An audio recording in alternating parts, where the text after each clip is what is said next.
Fala pessoal, Shalom no coração, sejam todos muito bem-vindos ao nosso devocional. Abra sua Bíblia comigo no Salmo de número 20, versículo de número 7, e é baseado nesse texto que nós vamos conversar nos próximos minutos.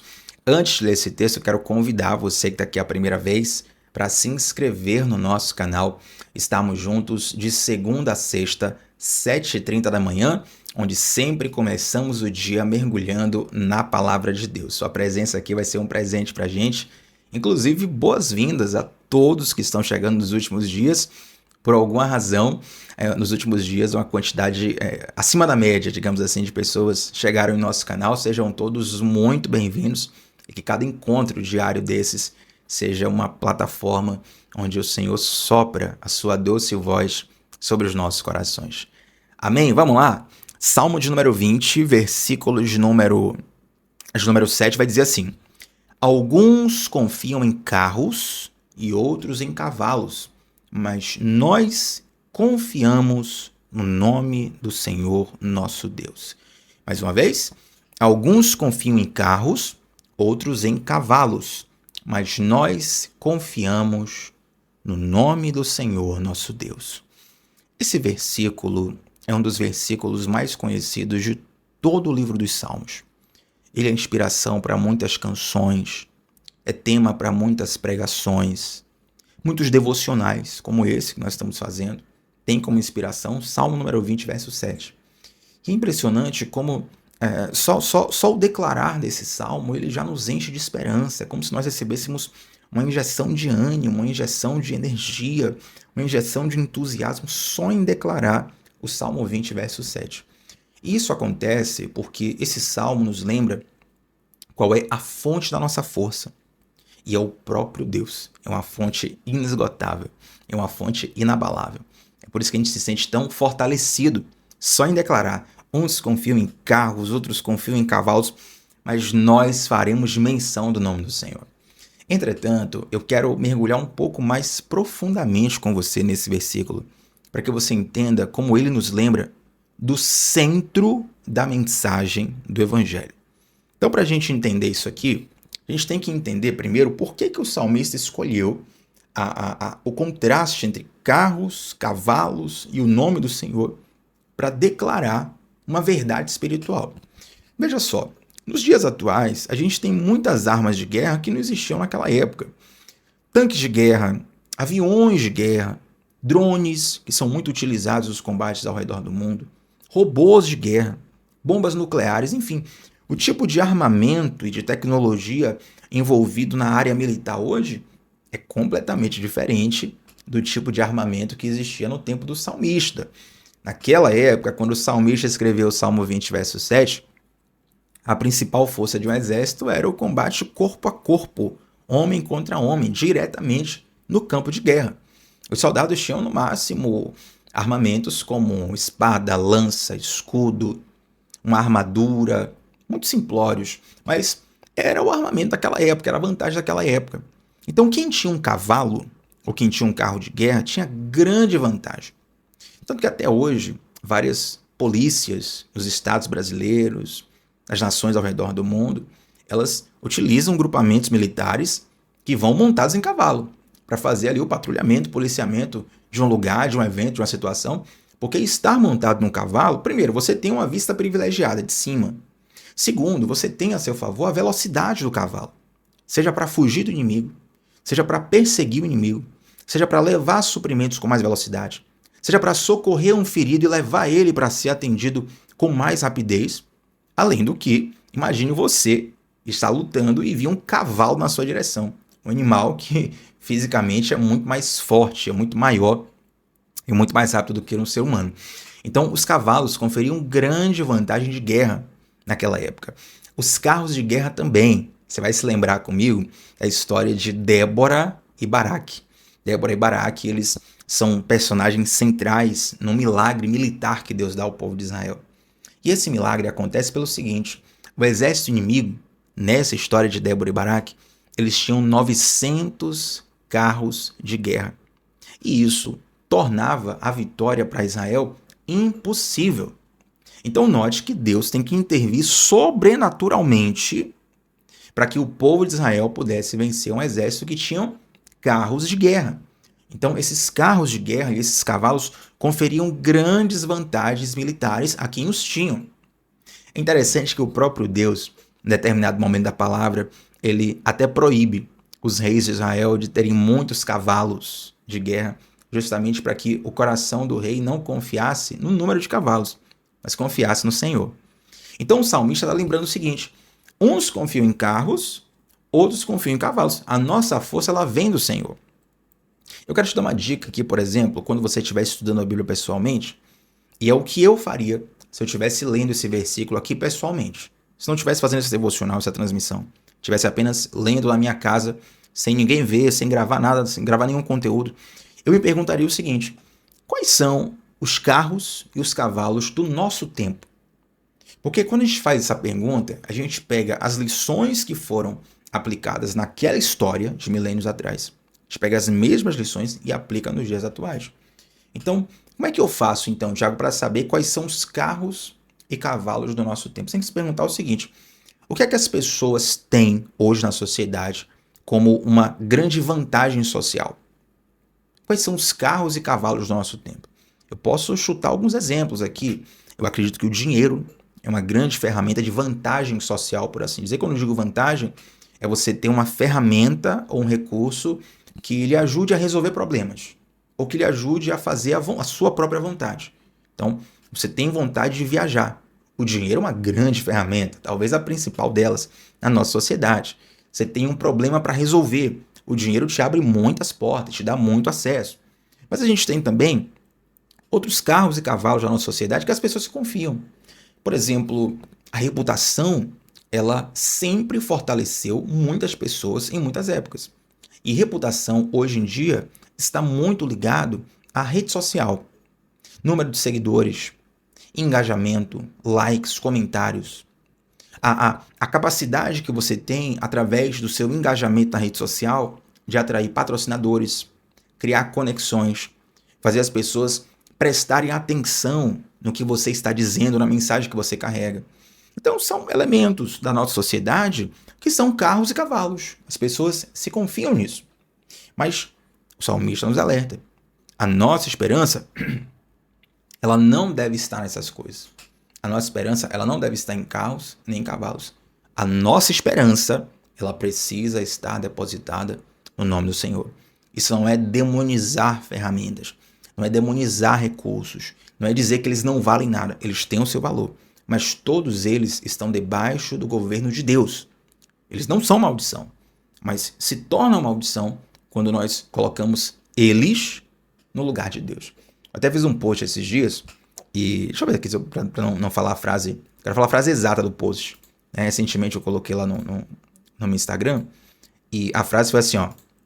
Aqui, ó. Lembre de Jesus nas horas escuras da vida, mas não se esqueça dele quando o dia clarear. Tem uma música foi talvez a música de 2025, né, no mundo gospel brasileiro. E realmente é muito linda a música, que fala assim: nas horas escuras da vida, Jesus está lá. E realmente essa é uma mensagem muito forte, muito poderosa. Eu acredito que tocou milhões de corações que estavam nas horas escuras, foram lembrados: olha, Jesus está contigo. Mas é interessante que muitas vezes nós esquecemos Jesus quando o dia clareia, quando a vida melhora, quando a bênção chega. A gente tem uma tendência para que a nossa fé, que a nossa fome, a nossa paixão esfrie, justamente quando as coisas melhoram. Então a gente começa a tirar Deus do centro e colocar os carros e os cavalos no centro. Passa a confiar nos carros e cavalos. E o salmista vai dizer: a confiança dos outros povos, dos inimigos, dos pagãos, dos que não conhecem Deus, eles confiam em carros e cavalos. Nós faremos menção do nome do Senhor. Mas tem outra mensagem aqui muito interessante nesse texto, que às vezes a gente não percebe, que é o seguinte: as nações ao redor de Israel, todas elas eram pagãs, politeístas, tinham muitos deuses. E a forma de representar esses deuses variava entre imagem, escultura, desenho. Então, quanto maior a imagem, quanto mais imponente e poderosa era ela, mais forte era esse deus. E também, essas pessoas, elas tinham uma espécie de miniatura dos seus deuses. Levavam consigo nos seus bolsos, nas suas sacolas, nas suas armaduras. É mais ou menos aí que surge a ideia de amuleto, né? De você ter ali algum elemento de sorte que, se tiver com você, vai te proteger de todo mal. Vai te guardar, nenhum mal vai te atingir. Como se você tivesse um talismã. Então as pessoas tinham essas miniaturas de deuses que elas levavam com elas. E aí, quando o exército ia para a guerra, o exército levava também uma imagem, uma escultura mesmo do seu Deus, ou então uma bandeira com desenho do seu Deus, dizendo que aquela era a sua força. Só que Deus proibiu o povo de Israel de fazer imagens de escultura, de fazer elementos como desenhos, postes ídolos mesmo que representassem o próprio Deus. Por que Deus faz isso? Deus sabia que era quase que um caminho sem volta. As pessoas, ao construírem essas imagens, ela aos poucos, ela deixaria de fato, cultuar e confiar em Deus para confiar na imagem de Deus. Isso também acontece muito nos dias atuais. E atenção, isso acontece muitas vezes no meio do povo de Deus. Mas, Tiago, eu não tenho escultura, eu não tenho imagens, eu não cultuo essas coisas. Como é que isso acontece na minha vida? Isso pode acontecer quando você deixa de se relacionar com Deus e passa a terceirizar a sua fé para um líder espiritual, para um líder religioso. Aí começa a surgir a figura dos abusos espirituais e abusos de toda sorte que a gente, infelizmente, tem notícia por aí.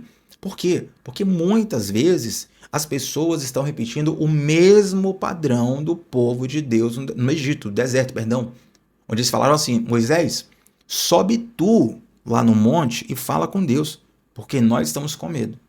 E a gente tem medo de se relacionar com Deus. Ao invés de nós desfrutarmos de uma relação íntima, pessoal e direta com o próprio Deus, a Bíblia fala que só há um mediador entre Deus e os homens, que é Jesus Cristo. A gente acaba idolatrando líderes religiosos e eles passam a ser os deuses no nosso coração. Então Deus, sabendo de tudo isso, ele deu uma ordem clara para Israel, deu uma ordem clara para o seu povo: olha, não quero imagem de escultura, não quero imagem de postes ídolos para me representar. Vocês vão ter que confiar no meu nome. Agora imagina a cena: o exército inimigo vai para uma guerra, ele tem desenho, tem bandeira, tem imagem de escultura, tem uma série de coisas que representam o poder dos deuses dele. Aí eles olham para Israel e Israel não trouxe nada, não tem ninguém, é a figura de um exército fraco. Vem cá, cadê o teu Deus? Cadê a imagem do teu Deus? Cadê a escultura? Cadê o poste ídolo? Cadê a tua força? Aí o salmista vem dizer assim, ó: a nossa força está no nome do Senhor. Você pode não estar vendo aqui um poste ídolo, você pode não estar vendo uma imagem de escultura, você pode não estar vendo um desenho que alguém cultue, mas quando nós invocarmos o nome do Senhor aqui, vocês vão ver o poder desse Deus. Eu gosto muito da representação do vento para falar sobre o Espírito e a presença de Deus.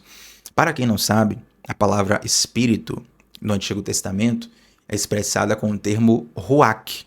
E essa palavra ruach é justamente vento, sopro em hebraico. E esses dias eu estava aqui no condomínio caminhando, e aí deu uma ventania muito forte no condomínio, e tinham várias folhas no chão, folhas de árvore no chão, e aí formou-se um redemoinho na minha frente, né? E eu achei interessante aquilo, e eu comecei a refletir, Deus começou a falar do meu coração, porque quando se formou o redemoinho, o vento foi tão forte que formou o redemoinho, eu não via o vento, mas eu percebia claramente a ação do vento, entende? Da mesma forma que eu não vejo Deus com os meus olhos físicos. Eu não consigo pegar meu celular e fazer aqui, vou tirar uma foto de Deus aqui, ó. Achei Deus aqui, tirar uma foto de Deus. Fazer o vídeo, a live de Deus. Não, mas eu consigo perceber claramente a presença e a ação de Deus na minha vida e ao meu redor. No meu interior e ao redor das coisas, e nas coisas que estão ao meu redor. Entende? Então, o nosso Deus, ele, embora não tenha representações de postes ídolos, de imagens de escultura, ele é um Deus presente, ele é um Deus atuante. E é isso que o salmista está nos lembrando. Uns confiam em carros, outros confiam em cavalos, ou seja, uns confiam naquilo que eles veem. Nós confiamos num Deus que é invisível, mas que é presente, que é atuante e que é todo-poderoso. Então, quando o exército inimigo via o povo de Israel sem essa imagem de escultura, sem esses postes ídolos, eles tinham aquilo como fraqueza. Mas, na verdade, aquela era a força de Israel. Por que isso tem a ver com o centro da mensagem do Evangelho? Porque a maior demonstração de força que Deus dá é entregar o seu filho. Eu gosto de escrever alguns textos, e tem alguns textos que eu escrevo impressionante. Eu paro para escrever assim, 1 minuto e meio, eu consigo escrever um texto que, nossa, é assim, e nem eu sei, quer dizer, eu sei, né, que veio de Deus, né? Mas é uma inspiração assim que eu não consigo dimensionar. É uma coisa assim que nem estava no meu coração há 5 minutos atrás, de repente chegou na minha mente, chegou no meu coração, passou para o papel. Uau, esse texto maravilhoso. Mas tem textos que eu vou lá e escrevo, aí falta inspiração, aí eu paro alguns dias, algumas semanas, aí eu vou lá, volto naquele texto, aí coloco mais uma coisinha, aí volto, aí apago. E às vezes eu tenho um sentimento, eu sei o sentimento que eu quero expressar, mas eu não encontro a palavra certa para expressar. Aí eu escrevo, aí apago, e vai, não vai, o texto vai. Você vai tentando encontrar palavras para poder representar um pensamento, para poder representar um sentimento. E eu fico imaginando João escrevendo o Evangelho de João. Chega ali na altura de João 3,16, ele fala assim: porque Deus amou o mundo de tal maneira. Eu conjecturo aqui, e eu gosto de imaginar que João ele deve ter pensado em várias palavras. Poxa, como é que eu posso representar o tamanho do amor de Deus? E não tem nenhuma palavra no português, no inglês, no francês, no alemão, no hebraico, no aramaico, no grego, nenhuma palavra que consiga conter nela o tamanho da força do amor de Deus. Aí João, ao invés de ele usar uma palavra, ele coloca meio que uma incógnita, né? De uma maneira tal, de uma maneira tão. É uma coisa que você mais sente do que você declara com palavras. Só que ele utiliza uma representação de um gesto de Deus. Ele fala assim, ó, Deus amou o mundo de uma maneira tão, que para você ter ideia do tamanho do amor de Deus, ele entregou o filho dele. Então, João não encontra uma palavra, mas ele encontra um relato, ele encontra uma história. Isso aqui é o tamanho do amor de Deus. Deus amou o mundo de tal maneira, de um nível tão alto, tão profundo, tão, que ele entregou o seu filho para que todo aquele que nele crê não pereça, mas tenha vida eterna. Então, quando nós temos a imagem de Cristo na cruz do Calvário, nós temos uma imagem de glória, de graça, de amor, de entrega, de sacrifício, de salvação. Mas quando Jesus estava sendo morto na cruz, aquela era uma imagem de glória ou imagem de vergonha? O que é que os inimigos de Jesus estavam pensando? Nós derrotamos Jesus, nós acabamos com Jesus, nós vamos agora silenciar a mensagem dele, nós vamos acabar com esse movimento dele, com os seguidores dele. Gente, a morte de cruz, garganta tá uma bênção. A morte de cruz, para quem não sabe, era o tipo de morte mais vergonhosa possível naquela época. Era uma morte completamente vergonhosa. Sabe por que a gente não tem essa noção muitas vezes? Primeiro, porque às vezes a gente não está inteirado do contexto onde Jesus viveu e do contexto de como ele morreu. Segundo, porque quando nós olhamos para a cruz, nós temos um relato de graça, de salvação, de vitória, de força, de coisa boa. Ou seja, aquilo que os inimigos de Cristo achavam que era vergonha, que era fraqueza, que era derrota, estava sendo, na verdade, o maior gesto de força de Jesus em nosso favor. Isso me lembra também uma frase que Paulo fala no Novo Testamento, quando ele disse que estava com um espinho na carne e ele clamou a Deus intensamente para Deus remover esse espinho. E aí Deus fala assim, olha, Paulo, a minha graça te basta, porque o meu poder se aperfeiçoa na sua fraqueza. Ou seja, aquilo que as pessoas normalmente têm como fraqueza, muitas vezes é demonstração da força do Evangelho. Perdoar, muitas vezes, é visto aos olhos do mundo como fraqueza. Mas se você já teve que perdoar, ou se você tem noção do perdão de Deus por você, você sabe que isso é demonstração da força do amor de Deus. Dar a outra face, para muitas pessoas, é um gesto de fraqueza. Para o Evangelho, é demonstração de força. E muitas outras coisas que para o mundo é fraqueza, é desperdício, é derrota, para o Evangelho é completamente o contrário. O próprio apóstolo Paulo ele vai dizer assim, o Evangelho ele é loucura para os que estão se perdendo, mas ele é poder de Deus para aqueles que são salvos. Então, quando nós lemos o Salmo 20, versículo 7, quando diz, uns confiam em carros, outros confiam em cavalos, mas nós confiamos no nome do Senhor nosso Deus. Esse é um contraste de formas de ver o mundo entre pessoas que de fato confiam em Deus e pessoas que não confiam em Deus. Se você não confia em Deus, automaticamente você começa a se apegar a carros e a cavalos. E aí a dinheiro, a reputação, a fama, a contatos, conhecimento, pessoas importantes, políticos. Você começa a se apegar em muitas outras coisas e essas outras coisas elas começam a se tornar deuses no seu coração. Aí o salmista vai dizer assim, ó, nós não confiamos em carros, nós não confiamos em cavalos, nós fazemos menção do nome de Deus. Esse Deus que é invisível, mas que quando o nome dele é invocado, ele se faz presente, ele é atuante, ele é participante da nossa vida e ele é a nossa verdadeira força. A alegria do Senhor é a nossa força. Saiba disso. Todas as vezes que alguns deuses, alguns carros, alguns cavalos se apresentarem com a proposta de confiança, olha, confia em mim, se apegue em mim, você vai pregar para o seu coração dizendo, eu vou confiar no nome do meu Deus. E talvez a sua própria mente, seu próprio coração vai dizer, mas cadê esse Deus que você não vê? Aí você vai se lembrar do vento. Olha, eu não vejo o vento, mas eu percebo claramente a ação dele. Eu posso não ter uma foto de Deus, posso não ter um vídeo de Deus, mas eu vejo claramente a ação de Deus na minha vida, dentro de mim e ao meu redor. Amém, gente? Quero orar com vocês. Hoje o garganta realmente está muito... Nossa, foi um desafio aqui hoje. Mas vamos orar. Eu vou orar, inclusive, por cura hoje aqui. E aí você ora pela minha garganta, tá bom? Vai um abençoando o outro para a gente fechar esse devocional. Antes de nós orarmos, gente, quero convidar você a se inscrever no canal, deixar o like na transmissão. Estamos juntos de segunda a sexta, 7h30 da manhã sempre. E te convidar também para entrar no nosso grupo exclusivo do WhatsApp, onde eu envio todos os dias o link dos devocionais e as anotações do devocional.